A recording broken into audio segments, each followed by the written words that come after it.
à tous, aujourd'hui on se retrouve pour une nouvelle vidéo dans laquelle je vais vous montrer comment réaliser cette pochette Gianni de Kaya Papaya. Donc c'est une pochette assez simple à réaliser, elle a la particularité d'avoir des plis sur l'extérieur en bas et donc il se retrouve aussi sur le fond de la pochette. Je dirais qu'elle est réalisable par un débutant sans problème. Le choix des tissus reste quand même important puisque j'ai choisi du liège pour les bandes en haut et donc ça m'a créé un petit peu d'épaisseur dans les coins. J'ai choisi de faire ma pochette assez souple, donc comme vous pouvez le voir ici, elle est très malléable. Je n'ai ni mousse ni molleton sur mon extérieur. C'est un choix personnel, vous pouvez très bien l'ajouter si vous le souhaitez. Je précise aussi que c'est un patron en anglais et je vous ai mis dans la description la traduction de toutes les pièces à couper ainsi que la conversion d'un pouce en centimètres car c'est un patron qui est également en pouces. Et donc si vous aussi vous souhaitez réaliser cette pochette, on se retrouve tout de suite pour le tuto. Voici les pièces à découper pour réaliser cette pochette.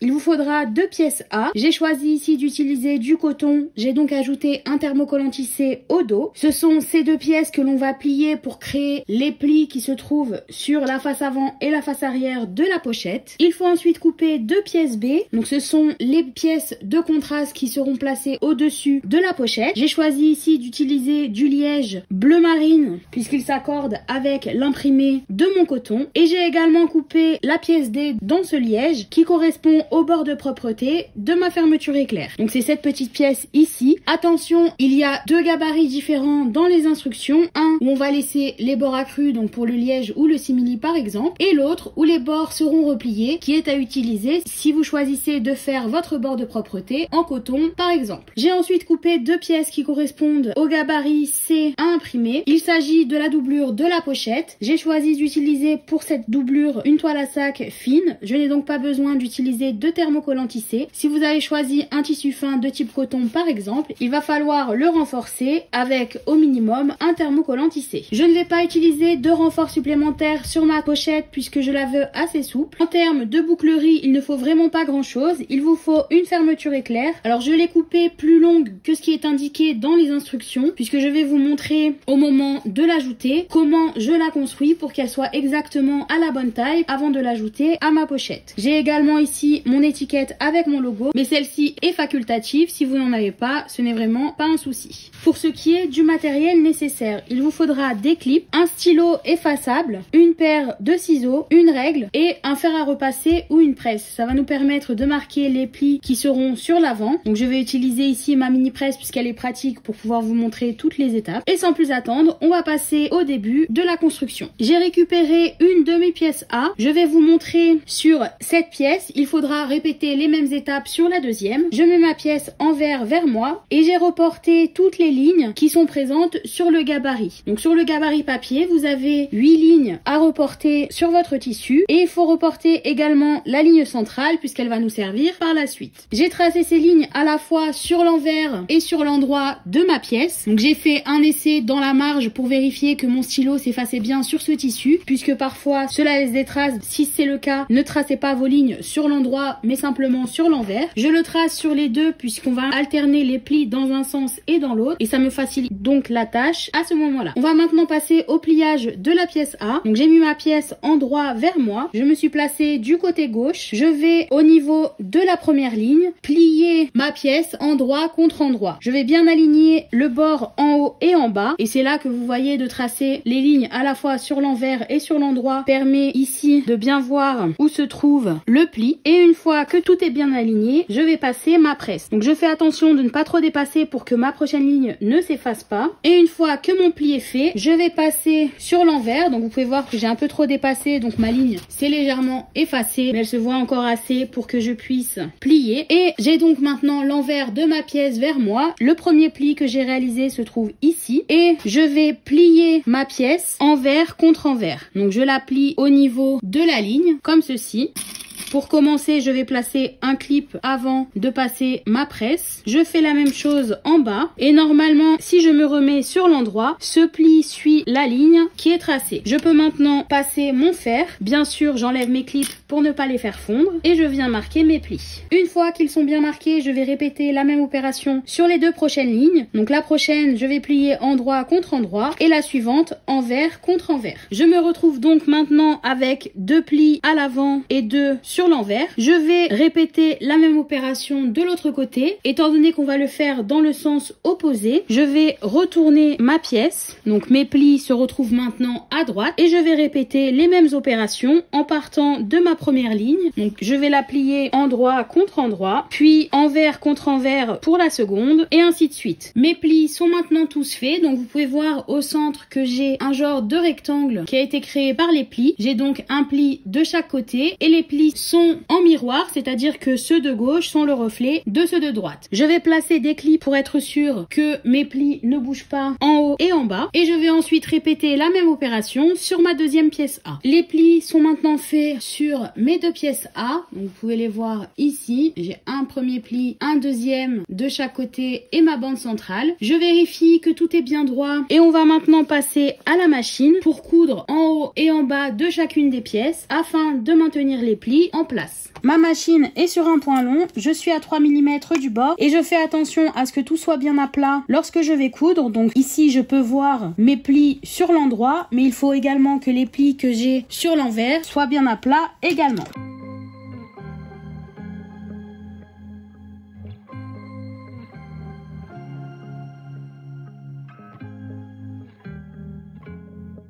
Une fois que la couture est faite et que les plis sont bloqués, j'ai gardé une de mes pièces A et je vais prendre une de mes pièces B. Donc il va falloir vérifier que la pièce A est la bonne taille. Normalement en hauteur ça n'a pas bougé puisqu'on l'a coupé avec le gabarit, mais en longueur il faut qu'elle fasse la même taille que la pièce B. Donc ici vous pouvez voir que la mienne peut être due, je pense, à une découpe approximative et plus longue que ma pièce B, de 1,2 cm à peu près. Mais attention, je ne vais pas couper cette mesure uniquement d'un côté, je vais la diviser par deux, donc ça me donne 6 mm et je vais couper de chaque côté. En faisant ça, les plis resteront centrés sur ma pièce, car si je coupe uniquement ce côté-là, que lorsque je vais ajouter ma pièce B, mes plis ne seront plus centrés correctement. J'ai coupé l'excédent de chaque côté de ma pièce et maintenant si je pose ma pièce B, vous pouvez voir qu'elles ont exactement la même largeur. Donc j'ai fait la même chose avec ma deuxième pièce A puisque j'ai eu le même problème. Je vais garder une de mes pièces A en droit vers moi. Si votre imprimé a un sens, il faut qu'il aille dans le bon sens, c'est-à-dire que ici sera le haut de la pochette et ici le bas. Donc je vais placer une de mes pièces B endroit contre endroit, alignées avec le bord supérieur et placer des clips. Une fois que tout est clipsé, j'ai également clipsé ma deuxième pièce A et ma deuxième pièce B. On va maintenant passer à la machine pour coudre le bord qui est clipsé avec une marge de 1 cm. Ma machine est sur un point long et je suis donc sur une marge de 1 cm. Attention au niveau des plis à ce que tout soit bien à plat.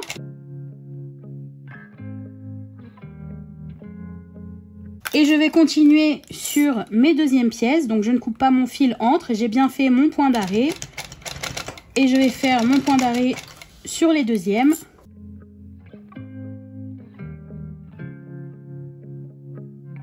Une fois que ma couture est faite, je vais l'ouvrir et je vais venir surpiquer sur la pièce B à travers la pièce B et la marge que je viens de créer. Donc je fais bien attention à ce que ma marge soit bien vers le haut. Je mets ma machine sur un point long et je me place à 3 mm.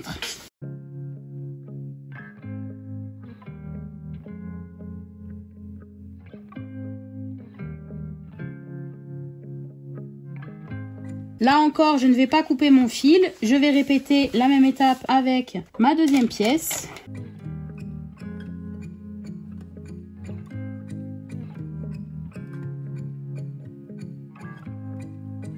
Maintenant que mes coutures sont faites, je vais mettre ces deux pièces de côté. J'en ai profité pour ajouter mon étiquette sur ma face avant. Donc j'ai mesuré 1 cm depuis la couture entre mes deux pièces et j'ai ensuite centré mon étiquette à ce niveau-là. Je vais maintenant passer à la préparation de ma fermeture éclair. Donc j'ai installé mon curseur sur ma fermeture éclair. Mon curseur ouvre ma fermeture éclair par la droite et la ferme par la gauche. Je vais sur le côté gauche marquer un repère à 2,5 cm de chaque côté. Donc, vous pouvez choisir de faire moins si vous le souhaitez. Comme j'ai coupé ma fermeture éclair plus longue que ce qu'il ne fallait, je peux faire 2,5 cm et être tranquille. Je vais séparer les deux brins de ma fermeture éclair et je vais au niveau de mon repère pincer pour créer un pli. Une fois que j'ai le pli entre mes doigts, je vais venir l'aligner avec les mailles de ma fermeture éclair, ce qui va en fait créer un angle à 90 degrés et permettre à mon curseur, si je le tire jusqu'au bout, de ne pas sortir. Donc je vais mettre un clip ici et faire la même chose de l'autre côté. Vous devriez maintenant avoir quelque chose qui ressemble à ça. Si je me place sur l'envers, j'ai un pli en diagonale et sur l'avant, mon pli est sous les mailles. Je vais maintenant passer à la machine pour faire une couture à 3 mm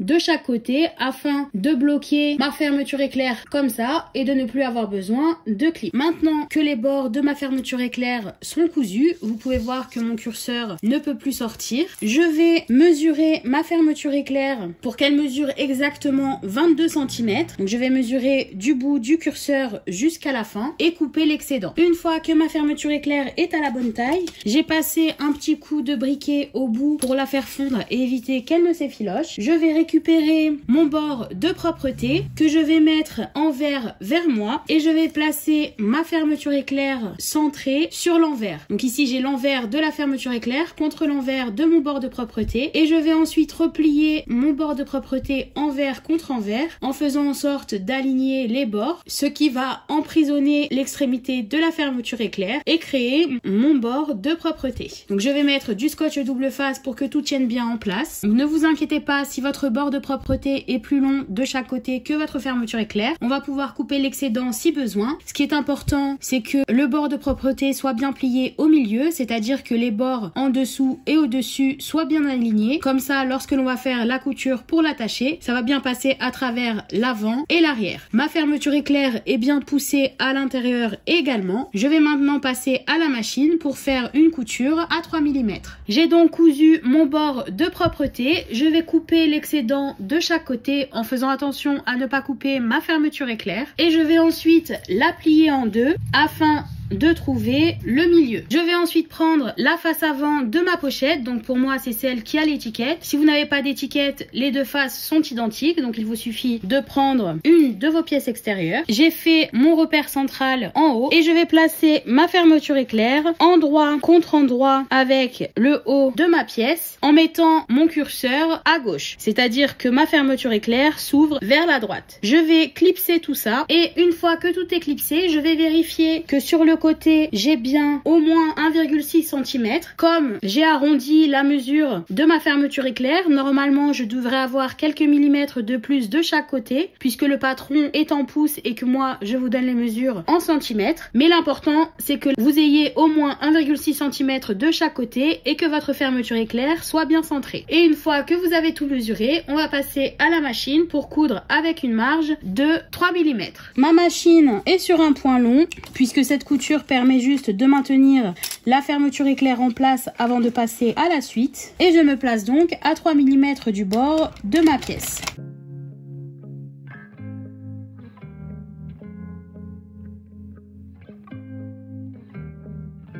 Une fois que ma fermeture éclair est attachée, je vais récupérer une de mes pièces de doublure que je vais placer endroit contre endroit avec mon extérieur. Donc, normalement, vous allez voir, elle doit faire la même taille que ma pièce. Je vais clipser le bord supérieur et je vais ensuite passer à la machine pour coudre avec une marge de 1 cm. J'utilise une fermeture éclair numéro 5, donc je vais utiliser une marge de 1 cm. Si vous utilisez une fermeture éclair plus fine, comme une numéro 3 par exemple, la marge de couture pour cette étape est de 6 mm, puisque 1 cm vous apporterez trop près des mailles de la fermeture éclair et donc ça rendrait l'ouverture et la fermeture de la pochette plus compliquées. J'ai cette fois-ci placé ma machine sur un point court puisqu'il s'agit d'une couture de construction. Vous pouvez à ce moment-là changer votre pied pour un pied à fermeture éclair si vous le souhaitez, puisqu'on va quand même être très proche des mailles de la fermeture éclair.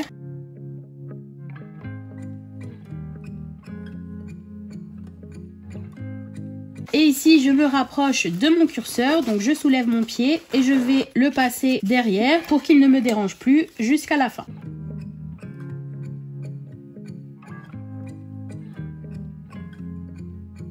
une fois que ma couture est faite, je vais l'ouvrir et je vais surpiquer uniquement sur mon extérieur à travers mon extérieur et la marge que je viens de créer. Donc vers la droite, j'ai uniquement ma pièce de doublure et ici, j'ai mon extérieur et ma marge, ce qui inclut la fermeture éclair. Je me place à 3 mm de la couture. J'ai placé ma machine sur un point long et je vais faire ma couture.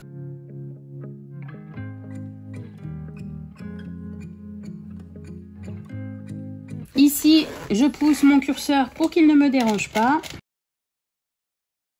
Le fait de ne pas prendre la doublure dans cette couture permet à ma couture de chaque côté d'être plus à plat et donc l'étape suivante, lorsque l'on va assembler la pochette, sera plus facile. Je vais maintenant mettre ma doublure envers contre envers avec mon extérieur. Je vais mettre des clips en bas simplement pour être sûr qu'elles ne viennent pas me déranger lorsque je vais attacher mon deuxième extérieur et ma deuxième doublure à l'autre côté de la fermeture éclair. Je vais placer mon deuxième extérieur endroit vers moi. Je vais venir y mettre ma fermeture éclair centrée endroit contre endroit, donc c'est exactement les mêmes étapes. Je viens clipser tout ça. Un bon moyen de voir que tout est bien centré est d'aligner les pièces de chaque côté. Donc ici, j'ai un petit décalage, ce qui veut dire que ma pièce n'est pas bien centrée. Et là, on est parfait. Je vais faire une couture à 3 mm.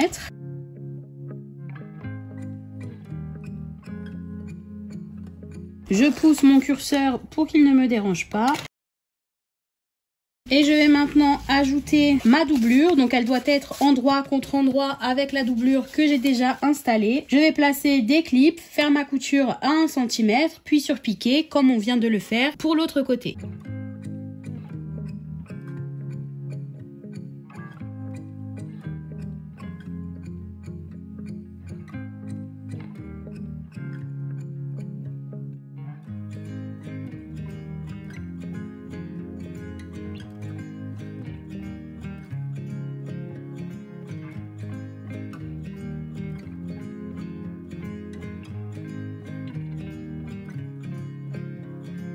Une fois que tout est cousu, vous devriez vous retrouver avec quelque chose qui ressemble à ça. J'ai donc ici mon extérieur et de l'autre côté l'endroit de mes doublures. Je vais mettre mes extérieurs endroit contre endroit et normalement quand je soulève, mes doublures de l'autre côté vont elles aussi se mettre endroit contre endroit. Je vais placer des clips tout autour en faisant bien attention à faire correspondre les coutures au niveau des pièces B et celles qui marquent la séparation entre l'extérieur et la doublure. Ça va permettre que tout soit bien aligné une fois que la pochette sera terminée. Il faut également faire attention à bien aligner les plis en bas de l'extérieur. C'est toujours plus joli quand tout est bien aligné. J'ai maintenant clipsé tout autour. Sur ma doublure en bas, j'ai marqué 2 repères. Il marque l'ouverture que je vais laisser pour retourner ma pochette. Il faut également faire attention à ce que votre fermeture éclair soit ouverte, au moins de moitié pour être sûr de pouvoir retourner ma pochette correctement. Et donc, j'ai fait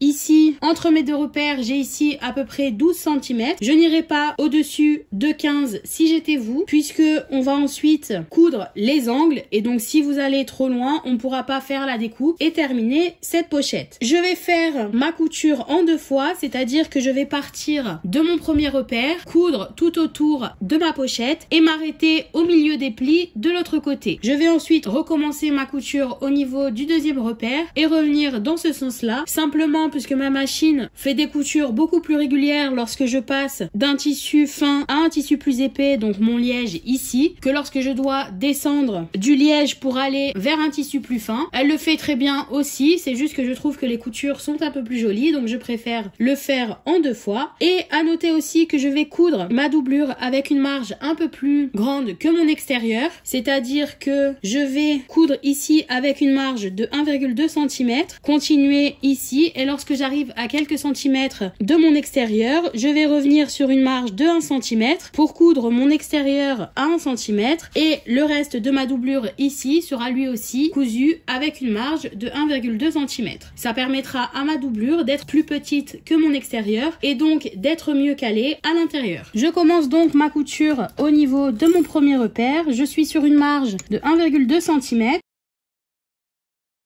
et ma machine est sur un point court. Arrivé à 1,2 cm du bord ici, avec mon aiguille dans mon tissu, je soulève mon pied, je pivote et je vais continuer ma couture. Je me rapproche ici de mon extérieur, je vais donc repasser sur une marge de 1 cm. Et je vais faire attention au changement d'épaisseur lorsque je vais coudre. Attention aussi aux épaisseurs entre la pièce du haut et la pièce du bas sur votre extérieur.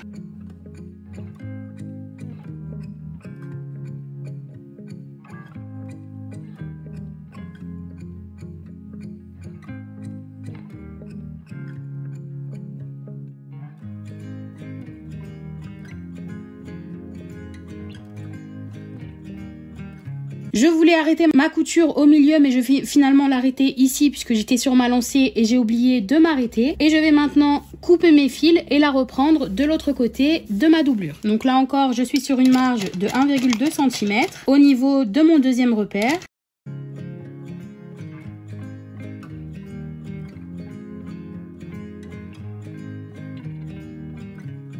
Et je vais maintenant repasser sur une marge de 1 cm. Donc ici vous avez le bord de propreté de la fermeture éclair, donc il faut faire attention à ce qu'il ne vous dérange pas lors de la couture.